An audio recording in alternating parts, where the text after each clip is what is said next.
Welcome to our attendees. I see that you're all trickling in. We really appreciate you joining us for what is on the East Coast an early morning program.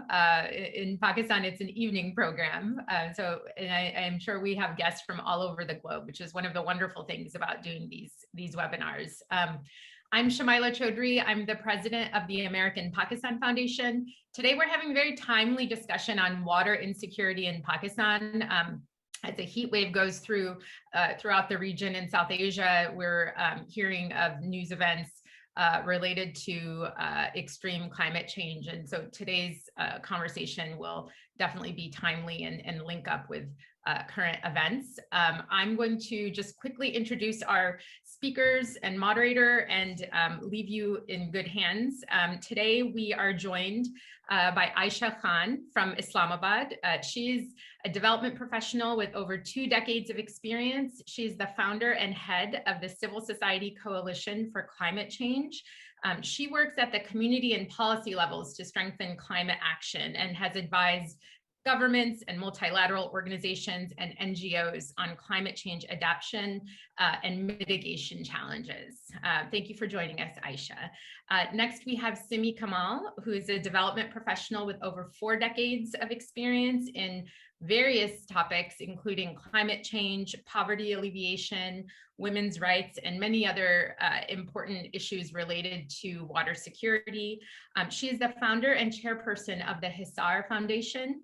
This is an organization committed to water, food, and livelihood security based in Pakistan. And she has had several prominent positions and postings in her illustrious career, including serving as a member of the National Commission on the Status of Women and the head of grants at the Pakistan Poverty Alleviation Fund. So thank you, Simi, for joining us from Karachi. And last but not least, Farwa Amr, who will also be our moderator and a speaker on these topics. She is a research analyst at the Stimson Center's Energy, Water, and Sustainability Program. Her research it's fascinating. It focuses on security and political dimensions of transboundary river water governance in the Himalayan region. And she's also led and hosted several Track 2 dialogues on hydro diplomacy in the South Asia region. And she was previously the director of the South Asia program at the East-West Institute. And I'm also proud to call Farwa a member of our American Pakistan Foundation Leadership Council, and she's been a source of counsel and wisdom to me as we host these conversations on Pakistan's socioeconomic issues. So without further ado, I will turn it over to Farwa to begin the conversation. Thank you, Shamaila. That was a wonderful introduction. Hello and welcome everyone on behalf of both Stimson Center and the APF. I'm delighted to be in the presence of both Simi and Aisha, as well as all of you who took out the time to join us for this very important and timely topic. But before we jump in, a few housekeeping notes. We'll begin with a brief overview of the topic, and then I'll have some questions for both Simi and Aisha, and we'll get their reactions and say about it. At the top of the hour, we'll open the floor up for audience Q&A. So please make use of your Zoom Q&A box and send your questions in for that part of the session. So now, without further ado, let's shed light on why water insecurity in Pakistan matters. In recent weeks, as Shamaila pointed out, record level temperatures across South Asia, particularly in Pakistan and India, have sent alarm bells ringing across the board, heightening concerns for the intensifying threats of the ongoing climate crises. Earlier this week, Minister of Climate Change, Shri Rahman, also flagged that Pakistan is one of the most water-stressed countries in the world and also one of the 10 most vulnerable to climate change as well. Previously, the IMF had also declared Pakistan to be a country under severe water shortage. Also, reports published both by the UNDP and the Pakistan Council of Research and Water Resources have warned that Pakistan might reach absolute water scarcity by 2025. Now, long periods of droughts, receding glaciers, politicization of shared rivers, consumption of contaminated water, and impacts on the agricultural sector are just some of the ramifications of this changing pattern of water that we're experiencing. And if urgent action is not taken, we are looking at a crisis of biblical proportions in the coming years, or even months for that matter.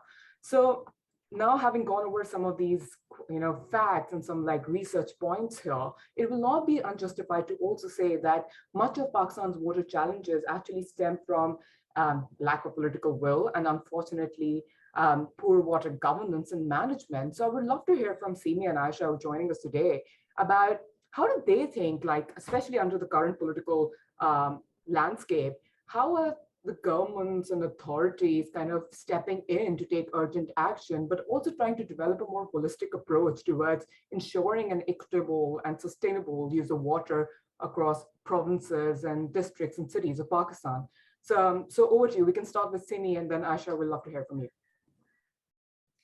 Okay. The term water security has become a problem in itself, because we have in a way securitized the whole water dialogue. And what people understand from security is the possible fight with India over water. And that whole securitized dialogue has then been used to prop up certain kinds of governance and administrative structures across Pakistan. So first of all, we have to unpack this whole idea, because yes, I believe that climate change for Pakistan is water change. Okay, the climate story is the water story, because this century, what is really important is the impact of climate change. It's not about carbon. This century is not about carbon. This century is about water. And therefore, we have to be very clear that when we enter into this water security dialogue, and I'm saying this with a bit of trepidation, because my own foundation is called the Foundation for Water, Food and Livelihood Security. And when we used that term 30 years ago, nobody knew the term water security or what it meant. But water security did not mean what is generally understood to mean, but water security at all levels. That means water for all uses, for all people, for everywhere in Pakistan. How do you secure water supplies in a terribly climate challenged world? That is how I think the water security needs to be understood. And because we believe that Pakistan's economy is a water economy, and the value chains we have are all water value chains, whichever way you look at them. Therefore, it is really important for us to get to grips with what climate change is bringing. And then related to that, what you mentioned, Farwa, the politics and the governance and the management issues. I want to just turn all that on its head and put something else before you. If you look at the universities and what they are producing in the last 3 or 4 decades, it is all about the politics of water, okay? But there's a whole other area that we have lost, the science of water, research relating to water. We are just using projections and we are using those projections to carry out all these political and governance debates. But the situation on the ground has changed drastically. We are still talking about big dams. We're building one and there are more in the pipeline. Today, we've heard that there is going to be another GLOF event. We have already just lot past of the Karakoram highway. And just a few years ago, the Attabad Lake came up that drowned out so many villages. So in this scenario, I would like to suggest that we have too much of the political and governance debate on water. Our PhDs and our MPhils and our research now needs to focus on the science. What are the levels of pollution? Okay, what are the real quantities and quality of water at different levels? What are people at the tail ends getting? What about the non-irrigated areas? What about the Barani areas? No one is talking about them. What about Balochistan, the coastal areas, the watersheds? What about all the desert areas?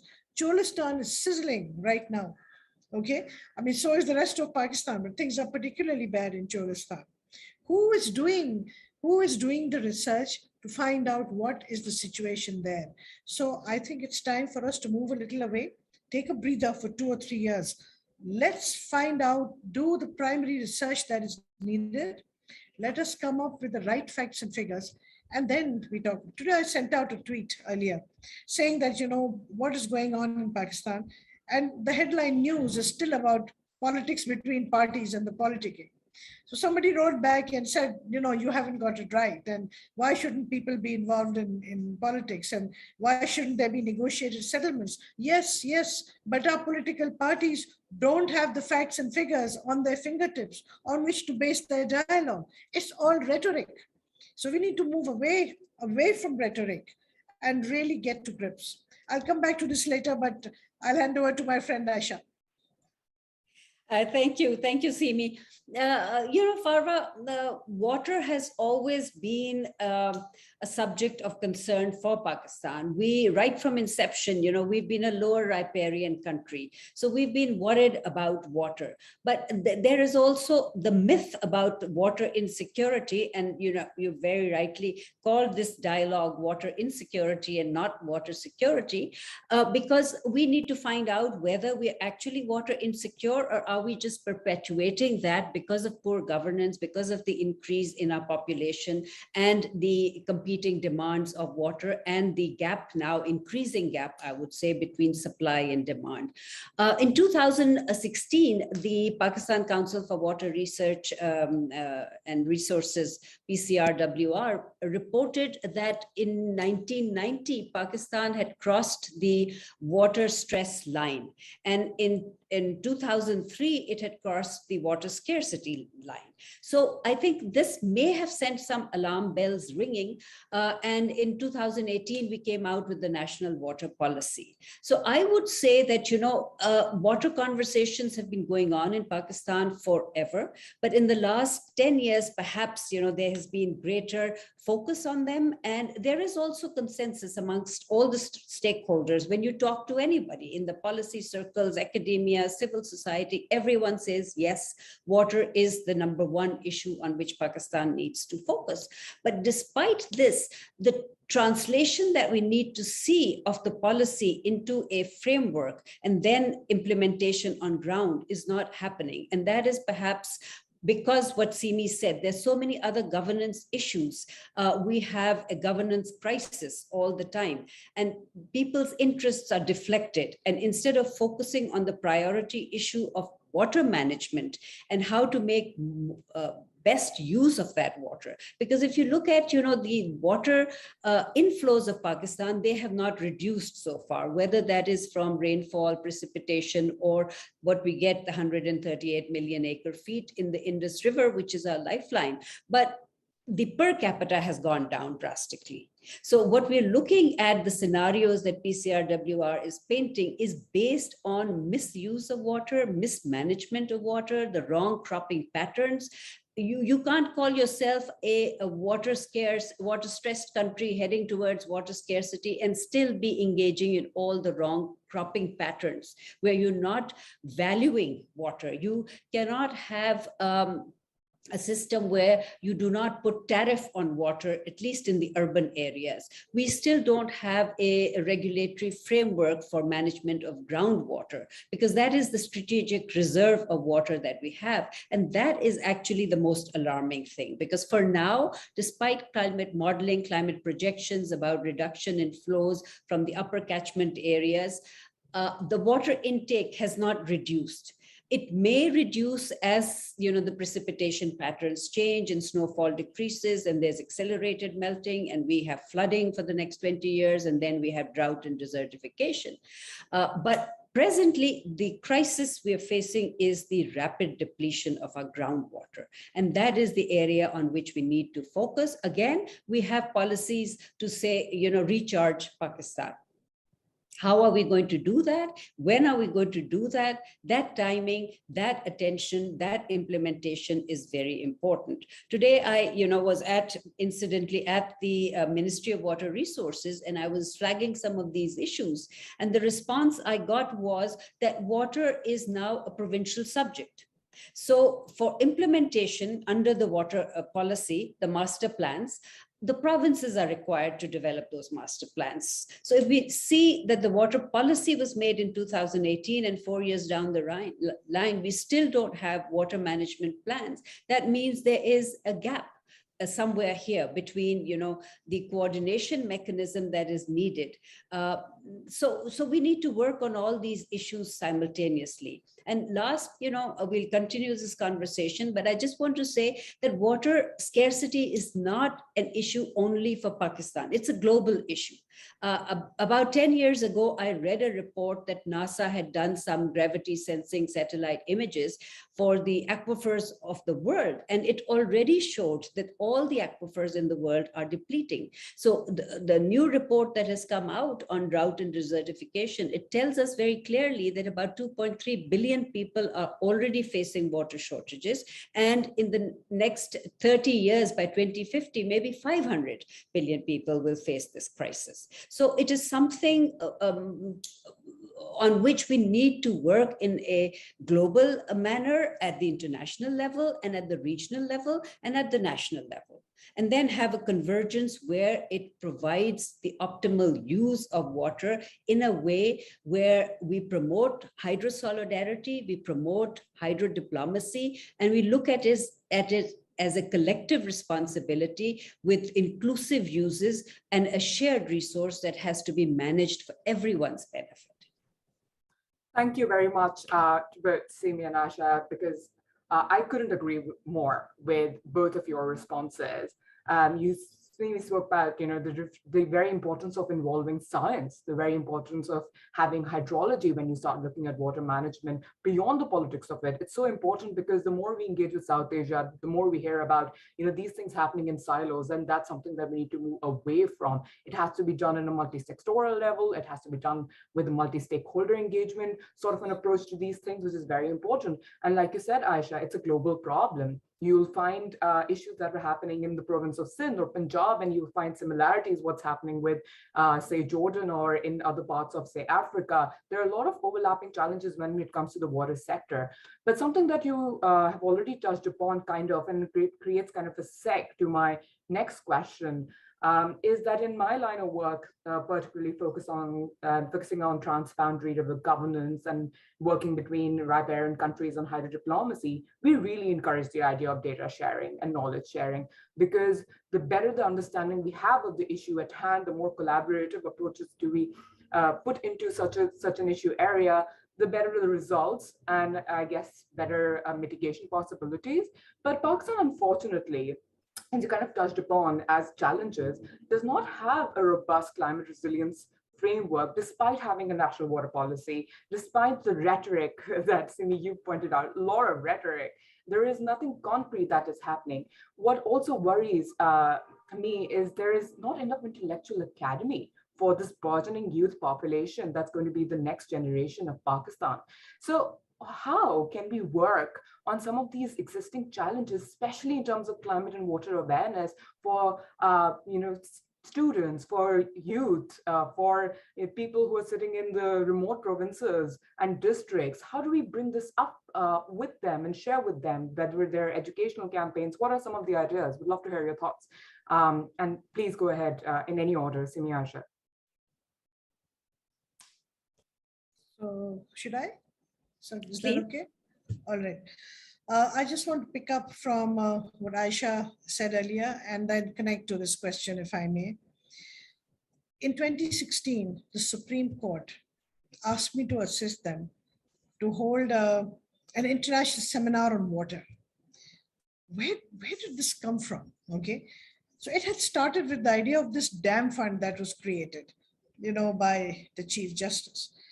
And so I said to them that if you want my help, I'm not going to work on your dam fund or getting people to give money to the dam fund. If you want on water, it has to be 2 days. I'll bring you 15 or 20 great minds from all over the world, but it has to be overarching. And they agreed.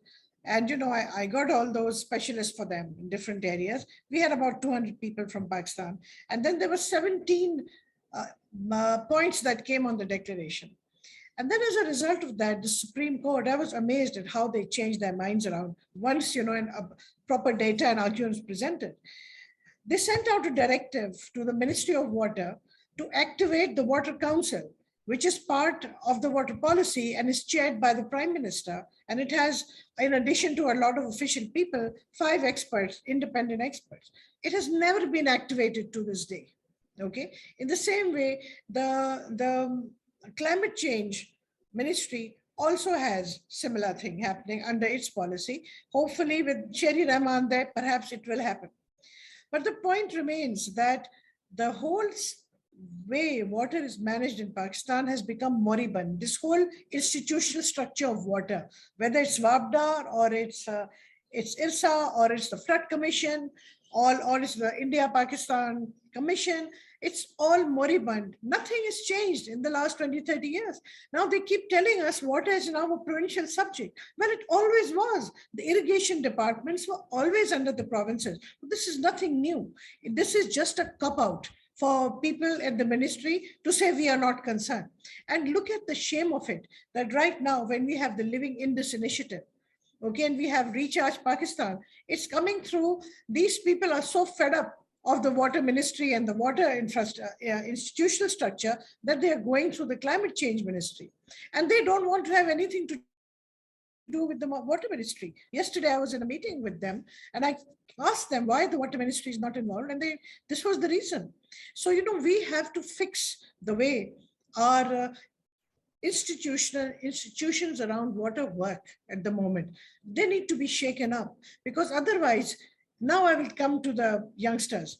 Youngsters in Pakistan, they understand what's going on. Communities, they know what's going on because they face it every single day. I don't think we need to educate them more. I think we need to educate this top-heavy structure, and that is where we need to make the changes.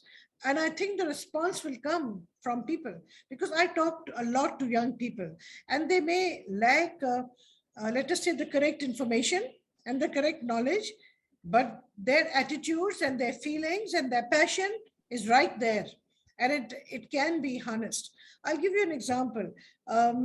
Just some time ago, for about a year, I worked with a group of scientists and academics in India, Pakistan, Afghanistan, I think even China, and we came up with 100 research questions that need to be answered for the upper Indus Basin, the watersheds, and we need to do that for the lower Indus Basin, which is all in Pakistan. So we need to do it ourselves. Now, if those research questions are divided up amongst 100 or so universities, or the 50 universities, we will get a real good database to work on. And then we need to do the same. Young people at universities, they are dying. They're just waiting to be inducted in these kinds of research studies. So we need to, if we do that, we can channel the youth really well. Thank you. Thanks, Simi. Aisha. Yeah, I'll pick up from where Simi left. I sort of feel that in our country, we don't attach too much importance to science and research and technology. So if you go, and look at the students in school who eventually go to college and university, the mindset is not geared to think critically. So we don't really reflect data, we don't look at facts, and we rely more on what Simi referred to as just rhetorical statements. So what happens is there's a gap between reality and what is actually the real data. And what we need is to translate science into simpler language and communicate and have a more effective strategy for messaging to the public, so that there's a connection between science and society. What I feel right now is that society actually doesn't have a robust understanding of the science of climate change or the science of hydrology. Let me just give you an example. We occupy a very vast cryospheric space in Pakistan, the glaciated areas, the Karakoram Mountains, and we are in the region part of the HK mountain system. But if you look at research on glaciology in Pakistan, on mass and balance, or on the cryosphere, or on the changing behavior of the permafrost, or the impact of black carbon, we don't see much data emanating from Pakistan. We have the Global Climate Impact Study Center, but we really don't have field studies. I remember a few years ago when the GLOF-2 project came to Pakistan and the meteorological department was doing an inventory of the glacial lakes that were the most critical. The ministry was telling them, or the UNDP and ministry together who were working on this project, about a particular lake in Chitral, to map that and make that part of the GLOF project. But the people who were on the field said, there is no lake here. It doesn't exist. So, we need to correlate data with field studies, and that is what is, not happening. Right now, the Shisper Glacier that, recently we had an outburst. There's also from the Met Department and from the former DG Met, I understand that it is not a GLOF event. It was the water under the mouth of the glacier, the terminus, that had melted. It was invisible. And this is the 4th time this event has happened. So a glacial lake doesn't burst 4 times. When the ice wall breaks, it breaks and you don't accumulate water. So when an event is recurring like that, we need to understand, and we need to engage in very deep bathymetric study of the glacial lakes before we design the engineering solutions that will give us protection to the communities. So I think all these things, people are aware about what needs to be done, but somehow due to institutional weakness, due to lack of capacity, due to perhaps even lack of accountability to set targets and achieve them, we're not moving forward. So what we need to do is actually, and I've always been advocating for that, when we make frameworks, we need to have timelines for them. We need to have short-term and medium-term and long-term targets. We also need to allocate resources to say, where is the money going to come from? Are we allocating that in our budget? Do we have potential financial windows that we can tap? And then none of our policies have a robust monitoring verification mechanism. So without an MRV for civil society, especially, it becomes very difficult to track the progress to see where should we have been right now and where do we stand right now.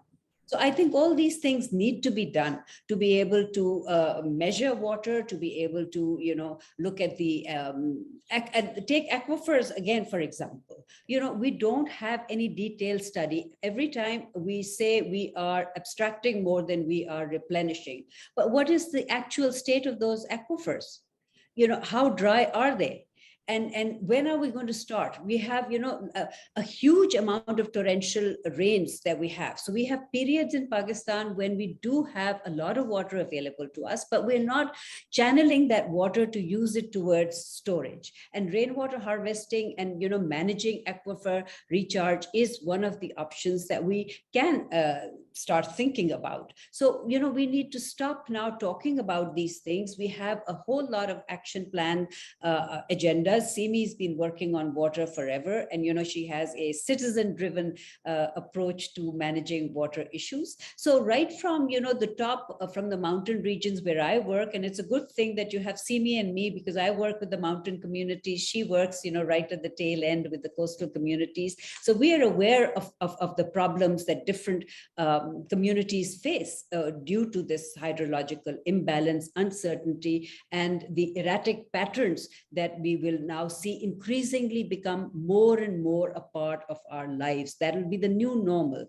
So it's not the first time that this event, the heat wave, has happened. It's going to be a recurring event. And what makes it dangerous is that we are going through a period of climate variability. We really don't know. No science can give you an exact projection of what is going to happen, what will be the intensity, and how will it affect us. So we rely on, everybody, I guess, relies on water for food security, for energy security, and for us, since we call ourselves an agrarian economy, and we rely on just one river basin, and we are a lower riparian, it is very, very important that we manage this basin well and we enter into some kind of negotiations on shared basin management to take the agenda forward. And that is why I said that, we need to decouple water from politics and engage with other countries in the region to look at it in a more holistic manner. And the youth needs to be given a very clear message, which is based on truth, which is not based on myths to generate fear or alarm against anybody. The facts should be placed in front of them, and everybody should be made a partner in this water security agenda. So we should all know that we need to change our consumption patterns. We need to change our behavior. We need to change our usage of water, because if we don't, then we have two scenarios. One, business as usual, this will happen. Another one, this will happen. And let people have those clear choices. And if you put things to people in a clear and honest manner, I find that they respond very, very reasonably. It's when you hide facts and you try to say something which is not really based on facts, and you using water as a political tool to create your own narrative, that is where the confusion sets in. Super. These are some wonderful takeaways for just a lot of food for thought, a lot of key points. Couldn't agree more with the idea of creating avenues for the right kind of information being available to the youth or the population in general. Because the other thing that we're very much concerned about, and something that is going to be a topic for another day, is the idea of climate misinformation and also disinformation, and what kind of threats that could bring along for a country that has very little protection in terms of, well, a lot of other things. And if we start talking about the lower riparian status of Pakistan, and we can go on and on talking about how important it is for it to work with other upper riparian countries, or just the other countries that share basins with Pakistan on coordination, whether it's just like data sharing and scientific coordination, or just having an expert level exchange, which does happen, but the impact is still missing. So we are now going to just go on to our Q&A session, and I take some questions. First one here is kind of like a sec into just what we were discussing about data and the challenges with not having enough research. And students, Simi, you pointed out in universities, that they're actually there just holding their breath for that opportunity to come up so that they can be involved and they can participate. So this is a question from Brian Eiler, who's also program director of the Energy, Water and Sustainability program at Stimson. He's keen to learn more about the data gaps, especially like what are the low-hanging fruits and what are the most challenging gaps that are needed to fill. So if you can identify just quickly a few gaps for the benefit of everyone who's listening. Simi, if you would like to take that, and then Okay. Just before I take that question, I'm just going to take 2 minutes to build a scenario within which we can look at that question better. There's this whole idea of who actually designs these questions, who does it benefit to look at these. We can't separate that. Is it the army? It's going to propel it in a different way. And, is it the administration, or is it particular groups in particular areas? So people's interests are different. So there is a scenario that needs to be understood by everybody who's here. First is that the water policy, we have to have something which guides the way we operate. Okay, you can't work in a vacuum. So the water policy that was finally made after years of political haranguing, it's important to understand that there was a political buy-in when that water policy happened, because all the 4 provinces at that time had different political parties running them, and all those chief ministers signed on to this. So that's really important, that we actually got a political consensus. Now the water policy itself, I'm sorry, is quite rubbishy. Okay, because everything under the sun has been put into that. But I say it is important because of the consensus. Now, based on that, my organization actually wrote out the whole framework of how it can be implemented with timelines, with responsibilities and with certain actions. And we picked all of that out from the water policy itself. It was all scattered It was all not very logical. And before that, some years ago, we had come up with something that was dubbed the citizens' water policy, because many of us worked on it for many years, people inside and outside the water sector from all over Pakistan. And we built a consensus of what Pakistan's water policy should be. If any of you are interested, I'll be happy to share that document with you. So one of the principles that we tried to establish there was, what are water rights? We don't have water rights defined. We have a plethora of laws relating to water. They don't connect to each other. They contradict each other. What is a water right? Right now, if you own land, you have a right to water. That is established in both urban and rural areas. So if you're landless, okay, nobody's obliged to give you water, right? There is only a matter of who can do you a favor and which political party will promise you and deliver, etc. Then the second principle is that the government, whether it's provincial or whether it's federal and right down to local government, the government is responsible for meeting the human right to water of every citizen of Pakistan. And they have the responsibility of getting that water to them. So we don't want to hear that there is a group sitting out there in the corner of Cholistan and the government is not bothered about how they should get water. So somebody has to be responsible, and I believe that unless we have a functioning local government, we cannot do that right to water. So that is the first part that is to be understood. Then let's come to data gaps. If we look at that scenario, the data gaps are huge. We don't even know which groups of water get how much, which groups of people get how much water, what sources, and on what basis. We don't know that. We don't know that in Pakistan's scenario right now, what is the right amount of water that should be a water right? What comes under water right? Is it drinking water, domestic water, and water for livelihood, or is it just drinking and domestic water? Okay. Then beyond the water right, what's the next level of water use? So is it municipal water? Is it agricultural water? Who are the rights holders? Should they be paying or should they be getting it for free? We have never been able to fix what is the right water tax or should be the right water tax in Pakistan in different uses. There's a huge data gap on that. Then we have massive data gaps on what are all the pollutants of water right now in different scenarios of Pakistan, different areas of Pakistan, in different uses. Who is generating those pollutants? Which industries are generating how much? Why are they not cleaning? What percentage is being cleaned? How much water in Pakistan is actually being recycled? Then what potential do we have? How many times can we recycle what kind of water? Okay, then water on our coastlines. We don't know zilch about that. There's no research on coastlines going on right now. So in this new water institute, the Panjwani Hisar Water Institute that I've established at NED University, these are the questions we want to grapple with. And I'm happy that some people here are asking these questions. We are putting in, one lab we are putting in is a global first. It's called Water Psychology and Behavioral Sciences Lab. Okay, not a psychology lab, but a water psychology lab. Because as Aisha was saying, what is the right messaging we need to do to change the minds of these people who to me seem really stupid and idiotic? Can they not see what's happening around them? Okay. I mean, how can they be so totally blind? But they are. And these are some of the decision makers. How do we get into their brains and do the messages that would change the way they think and behave around water? So that's one thing that we need to do. Then we're putting up a lab on coastal and riverine hydraulics. That's a complete area where we can't find work anymore. I'm sure these studies were being done 30, 40 years ago, but I can't find them now.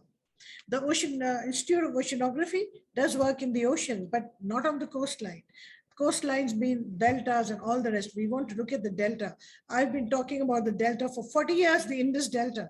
But there are intelligent people who say, oh, but we send so much water into the sea once every 5 years and that's enough. They call it escapage. They call it wastage. Okay. Then we are putting up a big data lab. We are putting water quality testing and a remediation and ecology lab, because these things are not being done. We need nature-based solutions.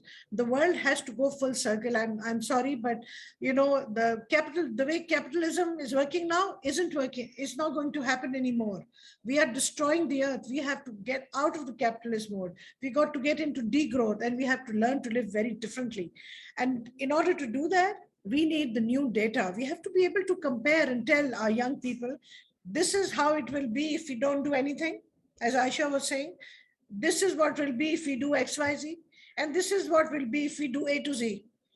And these are things for which we need to have proof. We need to be able to give them. Young people don't believe in rhetoric anymore. They're fed up. Okay, they need to be given this. So that these are some of the data gaps. And as I mentioned earlier, who are the pollutants? The agriculturists are polluting, industrialists are polluting. Where there was to be a whole drainage system built along with the irrigation system, which never happened. I don't want to go into post-colonial, that's another story, but that is part of the big story. So all those pollutants, they are flowing into the water supply. We can barely find clean water anywhere in Pakistan right now. Okay, so that is the huge data gap that we need to meet. And as we do the data, we don't have time. We have to come up with the solutions really fast. So if this kind of pollutant, what's going to clean it up? Okay, will it be biological? Will it be chemical? How do we do it? And how do we get that clean water to people for all its uses? Thanks a lot, Simi. Very, very helpful to identify the problem of water quality here, which is not discussed as much as it should, with waterborne diseases kind of going rampant. It's an important area to highlight with immediate effect. So for the interest of time, I'm just going to combine two questions here, and I shall just request you to respond to those. We have questions in the box here from Laura Jean and Sarul Sharma, so I'm just going to combine both. One is with the idea of how do you limit the effects of corruption in water, because we just talked about water taxation, so we kind of brought that up in her response earlier. What are some of the approaches that can work around that corruption problem that is very existent in every part of most of the region? And then Sarul also kind of points out to the interprovincial relations over water. So how do you work around the sharing of water between provinces, whether it's in the Punjab or just even with Balochistan, because we talked about that earlier as well, especially amidst the deteriorating situation of water in Pakistan. So over to you, Aisha. Corruption, it's very difficult to handle that because it again becomes a governance issue. It becomes an accountability issue. It becomes a transparency issue. I've always been a very strong advocate for being part of the open government partnership where you co-create policies, and therefore you build it on these three cardinal principles of transparency, accountability, and co-creation. So if we take that route, perhaps, we'll be able to contain corruption, and accountability is the key. You have to make agencies that are responsible accountable. And unless we don't do that, I think it will be very difficult for us to address this issue.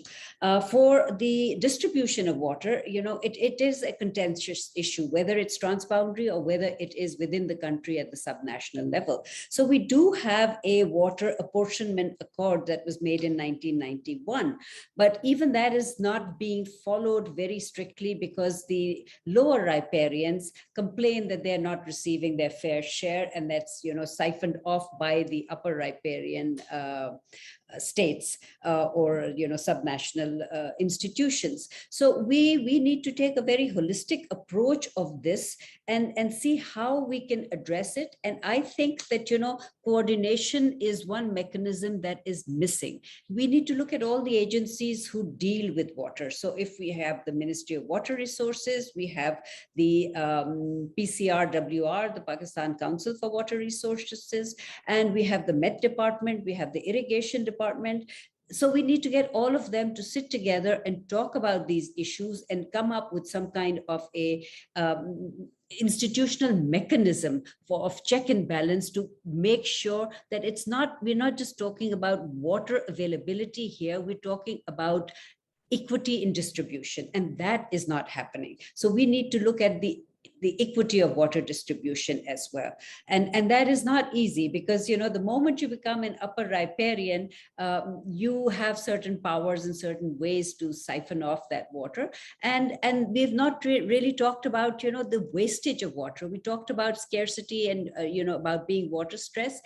But if you're getting 138 million acre feet in your river and you're wasting 50 million acre feet, then, you know what needs to be done. If the water courses need need to be lined, then you need to address that issue. You cannot sit and wait that. So these are the issues that we need to address, at the country level. And I think that, people are making an effort, because now it's becoming like a humanitarian crisis. And this is something that was flagged in the recently launched national security policy as well.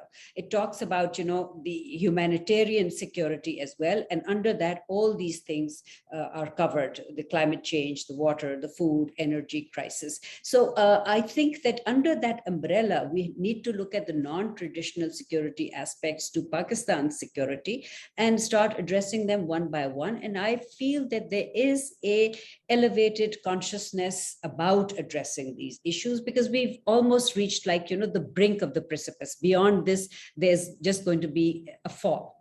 And nobody can afford that, because it compromises, the integrity of your country. So I think that we can hope that people will pay attention to this issue. And recently, I think after this new government took over, Prime Minister Shahbaz Sharif has also made a task force to look at these issues, because it's very important that, that finance, planning, Ministry of Climate Change, water, energy, food, they work together. And they need to think and plan together. So there has to be an interministerial approach to addressing these problems. And there also has to be some institutional platform for coordination with the provinces, because without that, you'll not make any forward movement. So I think, that spirit of cooperation, collaboration needs to be fostered. It is just imperative. And I'm hoping that there is, a realization, and we start moving in that direction. Thank you very much. That was a very wholesome response. And I hope it's kind of like given our audience some idea of what we are dealing with here. And especially your point on, it being a humanitarian challenge is something that a lot of people are now realizing how, especially if you talk about the nexus approach that is attached to water. And again, that's something we can talk about for a very long period of time, given the agrarian status of Pakistan's economy, as discussed earlier. But next question, if Simi, you could respond to that, is by Kiran Pervez, and she's kind of like bringing us back to your point on engaging young people, and she would love to hear a little bit more about some specific sub areas where more education might be needed. Okay, so I think what young people really need to know is that there are solutions to the water crisis other than making big dams. Because the political discourse is only about big dams, whether yes or no. So the upper riparians say yes and the lower riparians say no. I remember recently asking a young man who was driving me, there was this debate raging on TV. So he asked me, he said, Baji, you must be in favor of dams. So I asked him, well, are you in favor of dams? He said, yes, Pakistan must have 100 big dams. I said, okay, why? He said, they will make more water. So I said, do you know how a dam makes water? He had no idea.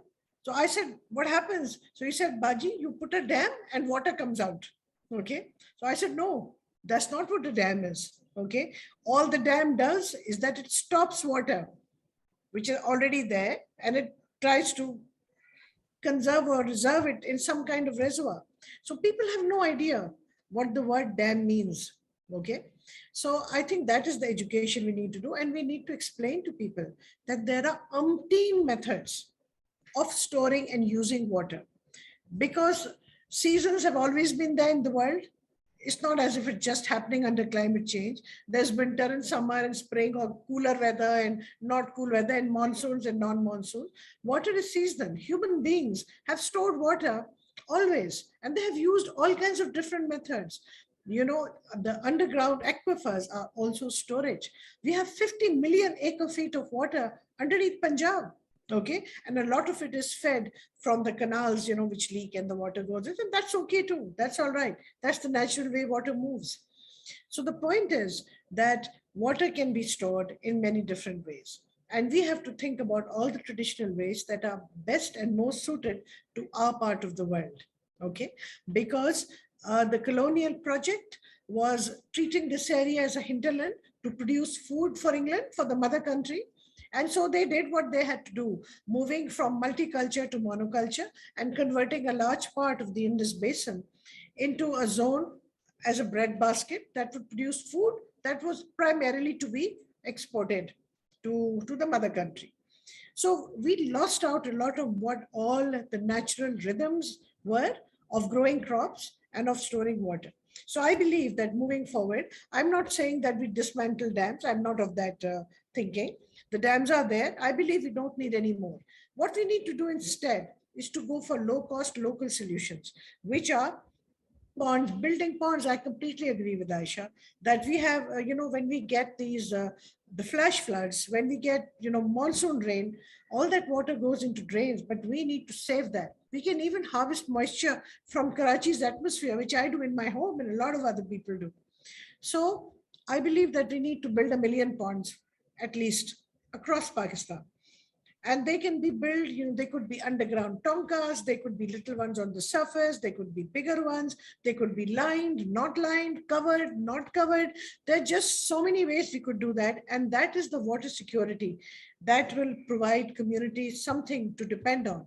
Because if you're depending on water that is to be put in a huge dam 1,000 miles away and is to come down to you over a certain time when your turn comes, what do you do the rest of the time? But you can have a local pond that will support the livelihood, that will support agriculture, will be available for drinking water. And we have to put in conservation measures. So those are some things that have to be learned.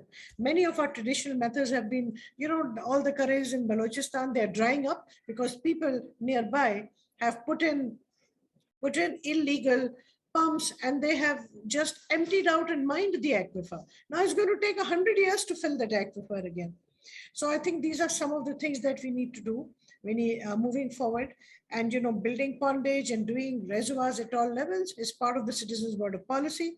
I recently made a whole proposal and gave it to Ministry of Water and to the Ministry of Climate Change with all the working done, with all the the budgets that would be required, the funds that would be required. And we've also offered that we will geo-position these 1 million places where you need to put.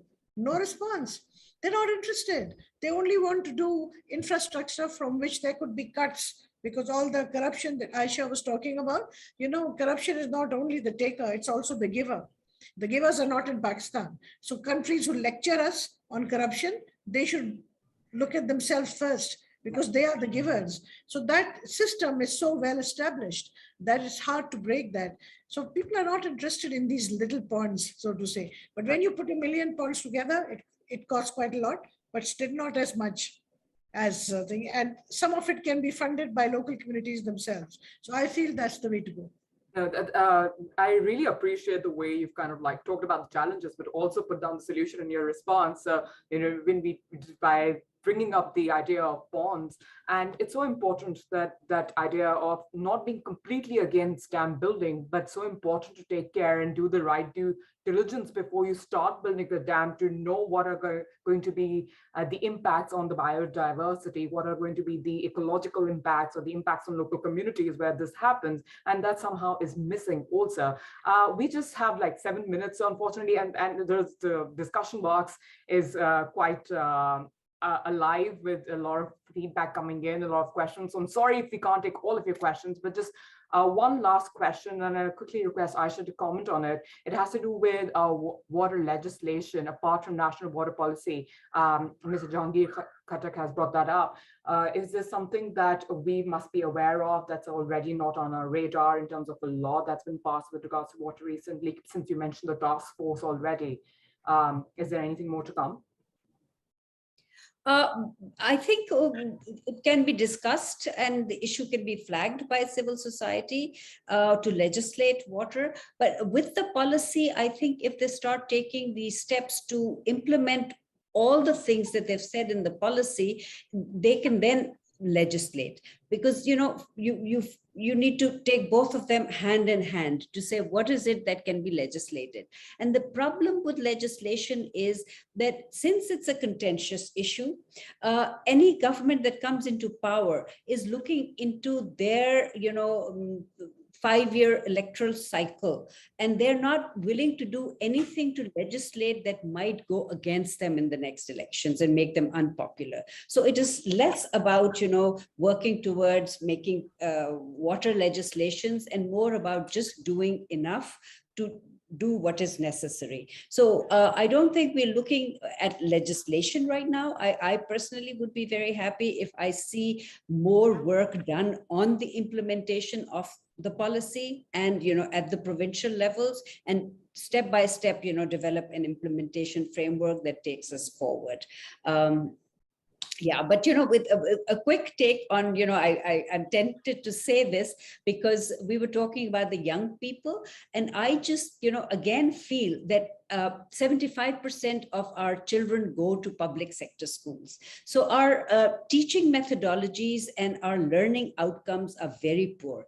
And if they're not based on science and, if they don't promote critical thinking, then whatever else we tell them, the mind doesn't process it correctly to give us the desired outcome. And we need to start focusing on that, to create a mindset that is rational and that responds to reasoned arguments. Otherwise, we're not going to be able to take this agenda forward. We have a huge youth bulge in this country. 22 years is our median age.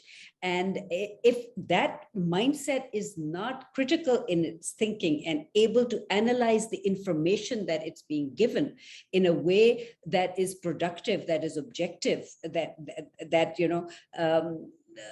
is able to formulate a policy that guarantees the water security and takes the right measures, then we're not making any headway anywhere, because the policy itself will speak to you, but it will not be accepted by the people. So the buy-in from the people is very important. For that, we need to create that mindset that accepts the findings of science and research and looks for more innovative ways to address the water challenge.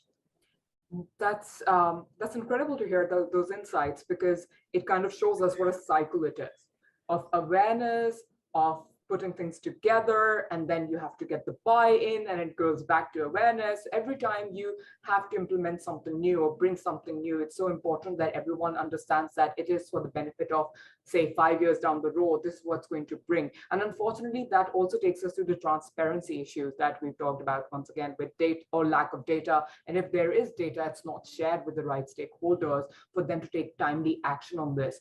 And there's another thing that I wanted to comment on, because Zishan kind of brought it up in the Q&A box as well, is that all of us on this panel are women.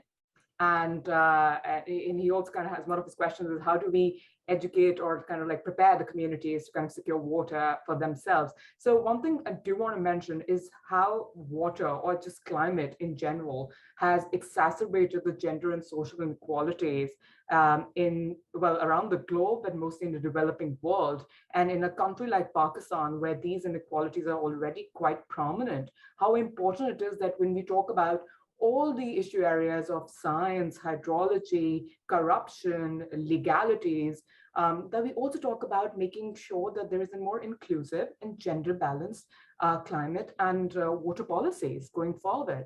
And that means you are involving not only people at the top who are women, but also community level engagement and involving those women, because we are all quite, especially those who study the subject of water, are aware of the issues that women and young girls face, whether it's about leaving their educational opportunities behind or walking miles and consuming contaminated water, and what does it do to livelihoods of mothers. It's really hard when you look at the health side of things also that women face. So that's something that we must also keep in mind as we try to rethink or just try to understand water insecurity or water crisis or water stress or whatever you want to call it in Pakistan or for the greater part of the developing world.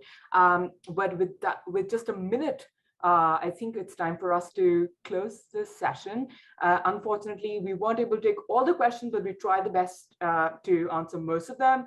Thank you so much for this lively discussion. Thanks a lot for all of you paying such great attention and giving us great feedback. It shows that this topic is of interest. This topic means a lot to people out there who want who are looking at it from the country's standpoint, but also global, as we talked about. It's so important globally that we pay attention to these issues.